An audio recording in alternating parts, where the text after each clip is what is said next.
কেড়ে মাগা, স্কুল যাবে না নাকি? না বাবা, আমি স্কুল যাব না।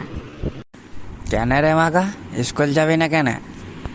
তুমি নাকি শুক্রবারে নামাজ পড়তে গিয়ে সেই ছপ দোলা চটি চুরি করলে এসছো।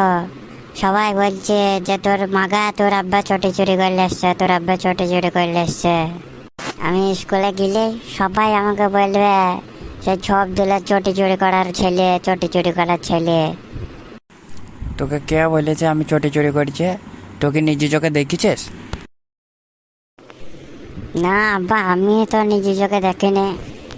তাহলে শোন মাগা, নিজে চোখে কোনো জিনিস না দেখলে সেটা বিশ্বাস করতে নাই।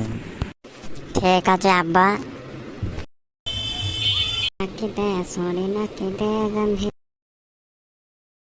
সরি দে, নাকি দে সরি, নাকি দে। এই দাঁড়া মাগা, দাঁড়া। কি হলো আব্বা, কি বলছো বলো?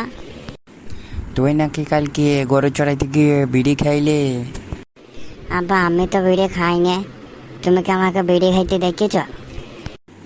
তা দেখিনি, কিন্তু ওই হ্যাক কোশাক বললো তুই গরু চড়াইতে গিয়ে বিড়ি খাইছিস। আব্বা, তুমি তো বলেছ যে নিজে চোখে কোনো জিনিস না দেখলে সেটা বিশ্বাস করতে নাই গো। তাহলে এখন তুমি বলছো কেন যে তুই বিড়ি খাইছিস ওই হ্যাকর কথা শুনে? তা ঠিক, আমার ভুল হয়েছে বাপ, ক্ষমা করে দাও। আর বন্ধুরা তোমাদেরকে বলছে, কারো কাছে শুনে বলবা না যে বাঙালির আড্ডার ভিডিওগুলো খুব খারাপ। আগে নিজে দেখবা, তারপরে কমেন্ট করবা। আর তোমাদেরকে বলছি বন্ধুরা, তোমাদের তো ভুল করলে চলবে না, ওই লাল বাটনে গুঁতো মেরে সাদা করে দাও।